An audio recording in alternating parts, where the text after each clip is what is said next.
જય સ્વામિનારાયણ। કેમ છો બધા? હું વંદના સ્વાગત કરું છું તમારું આપણી YouTube ચેનલ શ્રી હેલ્ધી ફૂડમાં। આજે આપણે મોસંબીના જ્યુસનો પ્રીમિક્સ બનાવવાનો છે, જે તમે આખું વર્ષ સુધી સ્ટોર કરી શકો છો અને આ ઉનાળાની તપતપતી ગરમીમાં બાળકોને ઈઝીલી બનાવીને આપી શકો છો। તો પ્રીમિક્સ બનાવવાનું શરૂ કરીએ એ પહેલા જો તમે હજી સુધી આ ચેનલ ઉપર નવા હોય અને તમને મારી દરેક રેસીપી ગમતી હોય તો આપણી YouTube ચેનલ શ્રી હેલ્ધી ફૂડને લાઈક, શેર અને સબસ્ક્રાઇબ કરવાનું ભૂલતા નહીં। સાથે સાથે સાઈડમાં આપેલું બેલ આઇકન પણ જરૂરથી દબાવજો, જેથી તમને મારા દરેક વિડીયોની નોટિફિકેશન સૌથી પહેલા મળે। તો ચાલો ફટાફટ મોસંબીના જ્યુસનો પ્રીમિક્સ બનાવવાનું શરૂ કરીએ। આજે આપણે સુપર હેલ્ધી, ટેસ્ટી અને ઇઝીલી બની જાય તેવું મોસંબીના જ્યુસનું પ્રીમિક્સ બનાવવાનું છે। તો તેની માટે અહીંયા આપણે મોસંબી, પાઇનેપલ અને સાકરનો ઉપયોગ કરવાનો છે। ખાંડનો ઉપયોગ નથી કરવાનો, જેથી કરીને મોસંબીના બધા ગુણો જળવાઈ રહે। તો જે અહીંયા મોટી ગાંગડા સાકર આવે છે તેનો આપણે ઉપયોગ કરવાનો છે અને આ સાકરને આપણે અધકચરી ખાંડી લેવાની છે, એકદમ પાવડર નથી કરવાનો। તમે જોઈ શકો છો આવી રીતે અધકચરી જ આપણે સાકરને ખાંડી લઈશું। હવે આ સાકરને એક બાજુ કરી દઈએ અને મોસંબીનો જ્યુસ કાઢી લઈએ। તો મોસંબીનું જ્યુસ કાઢવા માટે જે મોસંબીના જ્યુસનું મશીન આવે છે તેનો જ આપણે ઉપયોગ કરશું।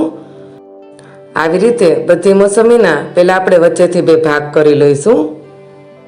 અત્યારે આપણે 5 મોસંબીનો ઉપયોગ કરવાનો છે પ્રીમિક્સ બનાવવા માટે। 500 ગ્રામ સાકર લીધી છે, 5 મોસંબી લેવાની છે અને અડધું પાઇનેપલ લેવાનું છે। તો આવી રીતે આપણે મોસંબીનું જ્યુસ કાઢી લઈએ। તમે જોઈ શકો છો એકદમ સરળ રીતથી મોસંબીનું જ્યુસ નીકળી જાય છે અને છાલા અને બિયાનો ભાગ આપણે ફેંકી દેવાનો છે। તમે જોઈ શકો છો સરસ એવું આપણું મોસંબીનું જ્યુસ બનીને તૈયાર થઈ ગયું છે। તો તેને આપણે એક તપેલીની અંદર એડ કરશું। ત્યારબાદ આપણે પાઇનેપલનું જ્યુસ બનાવી લઈએ। બંને વસ્તુ મિક્સ કર્યા પછી જ આપણે સાકરની અંદર એડ કરવાની છે। તો પાઇનેપલનું જ્યુસ બનાવવા માટે આપણે અડધા નંગ પાઇનેપલનો ઉપયોગ કરવાનો છે। તો આવી રીતે આપણે પાઇનેપલનું પણ સરસ કટિંગ કરી લેવાનું છે। એકદમ નાના નાના ટુકડા કરી લઈએ પાઇનેપલના, જેથી કરીને જ્યુસ કરવામાં સરળતા રહે। એકદમ સરળ રીતે આપણો આ પ્રીમિક્સ બનીને તૈયાર થઈ જશે અને મોસંબી અને પાઇનેપલ ખાવાના ઘણા બધા ફાયદા છે। તો ઉનાળામાં મોસંબી અને પાઇનેપલ જરૂરથી ખાવું જોઈએ। હવે આપણા પાઇનેપલના બધા ટુકડા થઈ ગયા છે, તેને આપણે એક મિક્સર જારની અંદર એડ કરશું। હવે પાઇનેપલને આપણે એકદમ સરસ રીતે પીસી લેવાનું છે। હવે ઢાંકણ ઢાંકી ફટાફટ પાઇનેપલને પીસી લઈએ। તમે જોઈ શકો છો ફક્ત 2 જ મિનિટની અંદર આપણું પાઇનેપલ એકદમ સરસ પીસાઈ ગયું છે અને એકદમ સરસ આપણો પાઇનેપલનો પલ્પ બનીને તૈયાર થઈ ગયો છે। હવે પાઇનેપલના આ પલ્પને આપણે મોસંબીના જ્યુસની અંદર એડ કરી દેવાનું છે અને બંને વસ્તુને ચમચીની મદદથી સરસ મિક્સ કરી લઈએ। ત્યાર પછી જ આગળની પ્રોસેસ કરશું આપણે। તો મિત્રો, મોસંબી અને પાઇનેપલનું જ્યુસ બાળકોને રોજ બનાવીને જરૂરથી પાવું જોઈએ।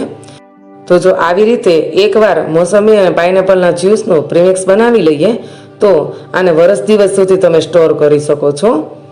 હવે આ જ્યુસને આપણે સાકરની અંદર એડ કરી દેવાનું છે। જો આવી રીતે પરફેક્ટ માપ સાથે મોસંબીના જ્યુસનું પ્રીમિક્સ બનાવવામાં આવે તો ખૂબ જ સરળ રીતે આ પ્રીમિક્સ બની અને તૈયાર થાય છે અને એકદમ વ્યવસ્થિત પ્રીમિક્સ બને છે। તો ખાસ યાદ રાખજો, 5 નંગ મોસંબી, અડધું પાઇનેપલ અને 500 સાકર લેવાની છે। બધું જ્યુસ એડ કરી દઈએ સાકરની અંદર અને આવી રીતે ચમચીની મદદથી જ આપણે હળવા હાથે બધી વસ્તુને મિક્સ કરવાની છે। બહુ વધારે પડતી ચમચી નથી ફેરવવાની અને બધી વસ્તુ બરાબર મિક્સ થઈ જાય ત્યાર પછી આ પ્રીમિક્સને વધુ હેલ્ધી બનાવવા માટે આની અંદર 1 લીંબુનો રસ એડ કરવાનો છે। ઉનાળામાં લીંબુના પણ ઘણા બધા ફાયદા છે। તો આવી રીતે આ પ્રીમિક્સની અંદર આપણે 1 લીંબુનો રસ એડ કરશું। ફરીથી ચમચીની મદદથી બધી વસ્તુ બરાબર મિક્સ કરી લઈએ। હવે આ મિશ્રણને આવી રીતે થાળીમાં જ તડકે સૂકવી દેવાનું છે। તમે જોઈ શકો છો 1 દિવસ અને 1 રાત થઈ છે અને આપણું આ મિશ્રણ આવી રીતે સુકાઈ ગયું છે। આવી રીતે ચમચીની મદદથી બધા મિશ્રણને ઉપર નીચે કરી લેવાનું છે। જેથી કરીને તે ફટાફટ સુકાઈ જાય. ઓછામાં ઓછા 3 થી 4 દિવસની અંદર આપણું આ પ્રીમિક્સ સુકાઈને તૈયાર થઈ જશે. આવી રીતે ફેલાવી દઈએ અને ફરીથી સૂકવવા માટે મૂકી દેવાનું છે. એકદમ સરસ રીતે આખી થાળીમાં ફેલાવી દઈશું. જોઈ શકો છો, ફક્ત 3 થી 4 દિવસની અંદર જ આપણું બધું જ્યુસ અને સાકર બરાબર રીતે સુકાઈ ગઈ છે અને એકદમ કડક થઈ ગઈ છે. જે પાવડર થાળીમાં આવી રીતે ચોંટી ગયો છે તેને આપણે ચમચીની મદદથી જ ઉખેડી લેવાનો છે. થોડી પણ વસ્તુ વેસ્ટ નથી જવા દેવાની. તમે જોઈ શકો છો, મોસંબીનો પ્રીમિક્સ બનાવવા માટેનું આપણું એકદમ સરસ મિશ્રણ બનીને તૈયાર થઈ ગયું છે. એકદમ કડક થઈ ગઈ છે સાકર. હવે આ બધી વસ્તુને આપણે પીસી લેવાની છે. તો મિક્સર ચાલુ બંધ કરી એકદમ ઝીણો પાવડર બનાવી લેવાનો છે. તો બધી વસ્તુને આપણે મિક્સર જારની અંદર બરાબર રીતે એડ કરવાની છે. મોસંબી, પાઇનેપલ અને સાકરનું મિશ્રણ એડ થઈ ગયા પછી આપણે તેની અંદર 1 ચમચી જેટલું સંચળ એડ કરવાનું છે. 1 થી 1.5 ચમચી જેટલું મીઠું એડ કરવાનું છે અને અડધી ચમચી સફેદ મરીનો પાવડર એડ કરવાનો છે. આ બધી વસ્તુ એડ કરવાથી આ પ્રીમિક્સનો ટેસ્ટ ખૂબ જ વધી જશે. તો મિક્સર ચાલુ બંધ કરી અને આપણે એકદમ પાવડર બનાવી લેવાનો છે. તમે જોઈ શકો છો, આવી રીતે આપણે એકદમ સરસ રીતે મોસંબીના જ્યુસનું પ્રીમિક્સ બનાવીને તૈયાર કરી લીધું છે. એકદમ ઝીણો પાવડર બનીને તૈયાર થઈ ગયો છે. હવે આ પાવડરને એક ડબ્બામાં ભરી આખું વરસ સુધી તમે સ્ટોર કરી શકો છો. તો ડબ્બામાં ભરી દઈએ પાવડરને. એકદમ હેલ્ધી અને ટેસ્ટી પાવડર બનીને તૈયાર થાય છે.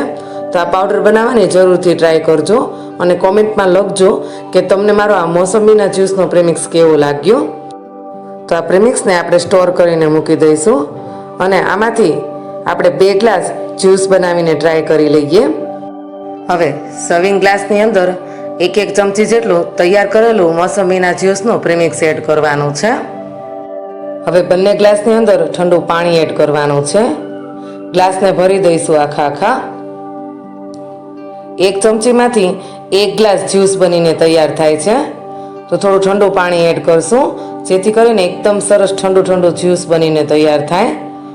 અને ત્યાર પછી જ્યુસની અંદર 2 ટુકડા બરફના એડ કરવાના છે. પહેલા ચમચીની મદદથી બંને વસ્તુ બરાબર મિક્સ કરી દઈએ. એકદમ સરળ રીતે તમે વેકેશનમાં રોજ બાળકોને પીવડાવી શકો તેવું આપણું આ મોસંબીના જ્યુસનું પ્રીમિક્સ બનીને તૈયાર થાય છે. હેલ્ધી છે, ટેસ્ટી છે અને ઇઝીલી બની જાય છે. તો જરૂરથી બનાવીને પાવું જોઈએ. હવે જ્યુસને વધારે ઠંડુ બનાવવા માટે આપણે 2 ટુકડા બરફના એડ કરશું. તો તૈયાર છે સુપર હેલ્ધી, ટેસ્ટી અને ઇઝીલી બની જાય તેવું આપણું મોસંબીના જ્યુસનું પ્રીમિક્સ અને શરબત. તો જો તમને મારી આ મોસંબીના જ્યુસના પ્રીમિક્સની રેસીપી ગમી હોય તો આપણી યુટ્યુબ ચેનલ શ્રી હેલ્ધી ફૂડને લાઇક, શેર અને સબસ્ક્રાઈબ કરવાનું ભૂલતા નહીં. અને કોમેન્ટમાં જરૂરથી લખજો કે તમને મારી આ રેસીપી કેવી લાગી અને તમને મારી બીજી રેસીપી કેવી લાગે છે. તો ફરી મળીએ આવા ને આવા નવા વિડીયો, નવી રેસીપી સાથે. જય સ્વામિનારાયણ.